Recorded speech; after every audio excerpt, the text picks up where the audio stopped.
Surviving with pulmonary fibrosis. I've been surviving pulmonary fibrosis for the last uh, 8 years. Late September 2014. The reason I'm making this video is whoever was diagnosed with pulmonary fibrosis is a type of severe lung disease.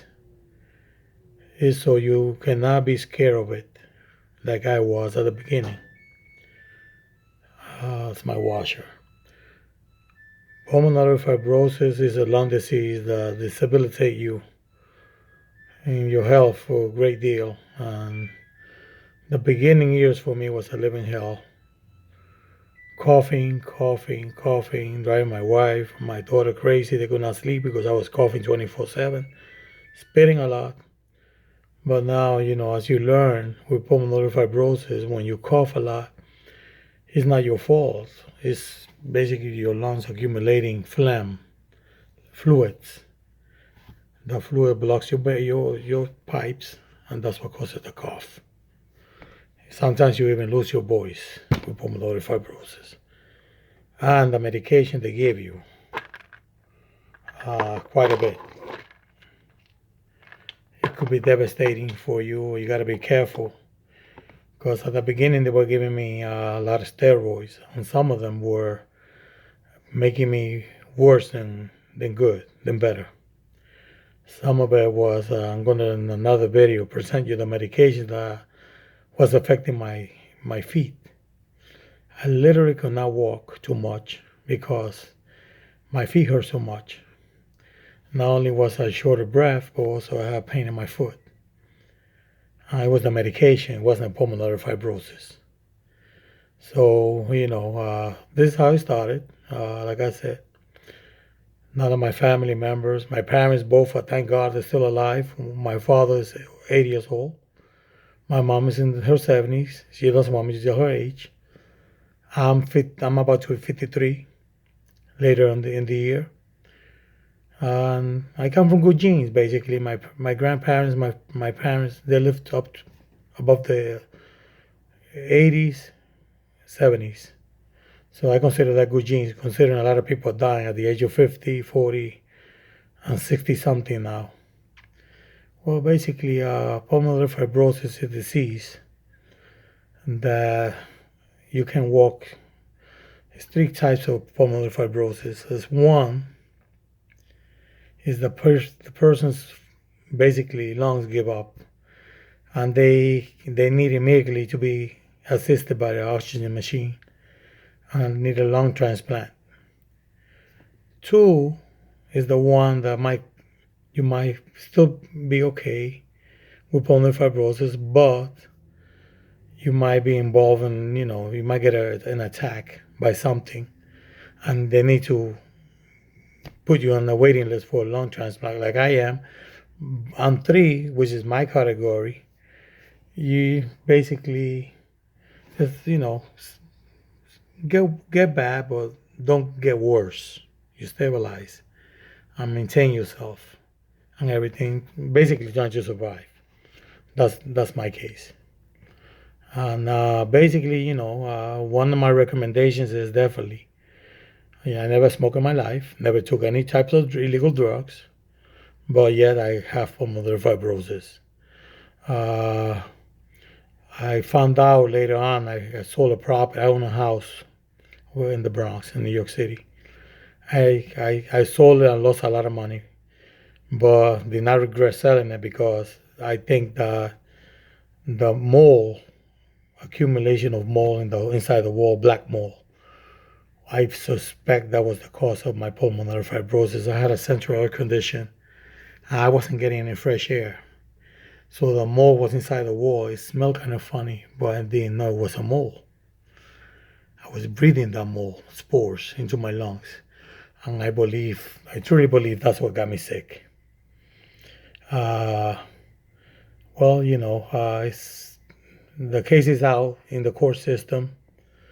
If that's what the cause of pulmonary fibrosis, they really don't know what it is, but how it's caused, they know what it is, but They have no idea how you get it. Basically, pulmonary fibrosis is your lungs' outer walls with scars. Your lungs inflammate with air. As your lungs get scarred, guess what? They don't inflammate like a sponge no more. They like tight. So you're having problems breathing, creating oxygen for your body. Although your heart is very important, oxygen for your lungs is even more important. Because without oxygen, your body cannot survive and live. And that's what, kills you eventually. So, I would cry a lot. I was very sad at the beginning. To be honest with you, they told me I was gonna live no more than 2 to 3 years.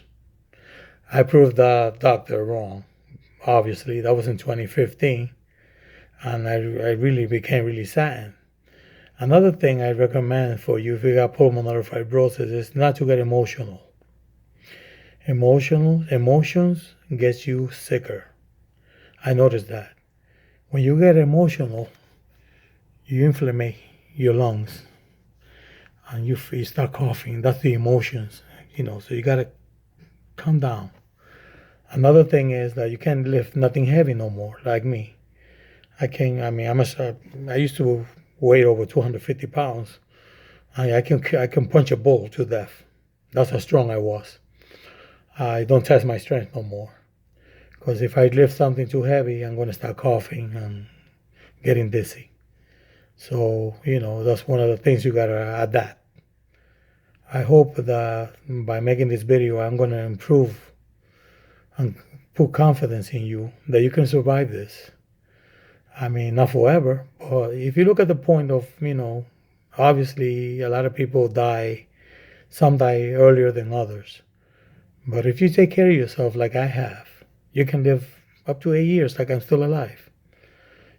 So, there is an option. You have to take it. And another thing is everybody eventually, from the day you're born, you're going to die someday. That's the way I look at it. Eventually, some of us are going to die sooner than others, later than others. So, that's how it starts. Well, the thing is, like I said, pulmonary fibrosis is a disease that affects your lungs. And the main thing is you have to get a good doctor that knows what he's doing. At first, I think the first 3 doctors I had, they were horrible.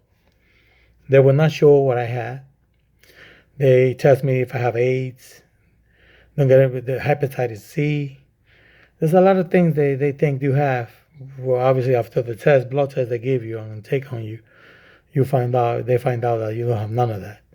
But it's part of the process of getting diagnosed with pulmonary fibrosis. It actually took 2.5 years for the doctors to determine that I have pulmonary fibrosis. So if at the beginning you're coughing a lot and everything, and believe me, it's not asthma. Another thing is now it's spring, 2022, March, April.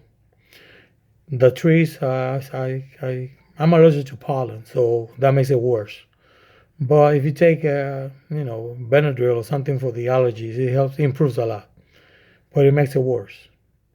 Another thing, the medication they give you, they lower your immune system.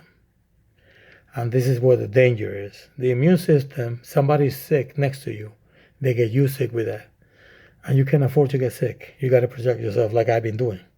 You got to always wear a mask when you have people near you, especially when they're coughing, and get away from them. And another thing is you got to protect yourself from eating bad food. Bread, I love bread.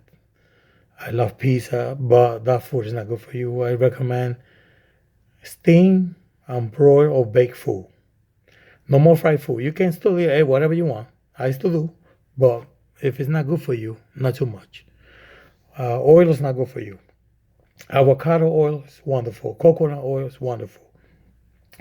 But I don't use that much oil no more in my food. I love to cook.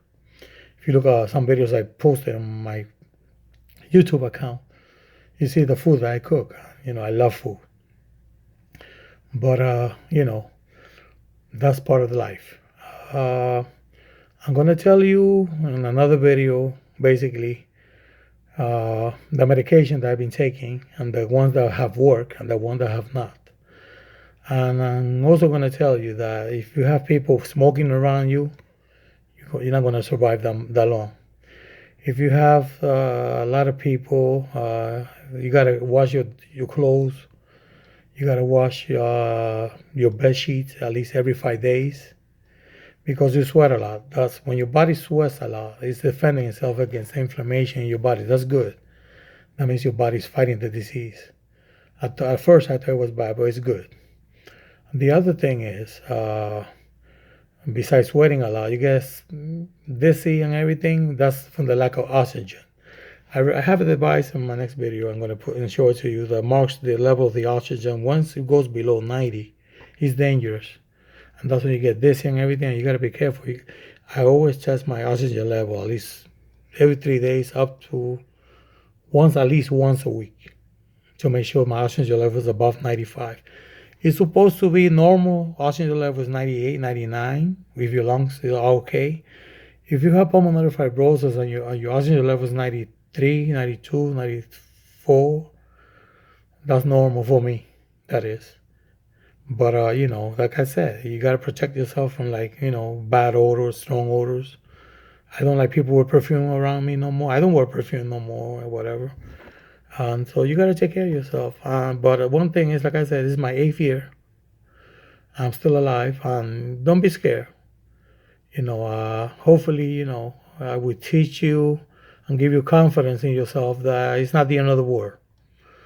Unfortunately, some people die before others with this disease, but that's how it is. It's a choice. But if you take care of yourself, I believe you can survive this a little longer to enjoy, see your kids growing up like I have been blessed to do. So, my name is Ingrid Gutierrez. So, hopefully this video will help you out and give you confidence that you can survive above more than 3 years or 5 years, which is the average for somebody with this disease. Like I said, I got documentations and everything, and I have no reason to be lying about what I have. But if you have any questions, you can email me or send me a message. I gladly answer anything that you would like to ask related to pulmonary fibrosis, of course. So, I hope that you have a blessed life and, enjoy yourself. And basically, don't let the disease overcome you because it's the worst thing to do. Give up on yourself. That's the number one thing. Believe in God first. Believe in yourself second. And love your family. So, hopefully this video will help some people with this disease and to help them understand that, it's not the end of the world. Have a good evening. Thank you.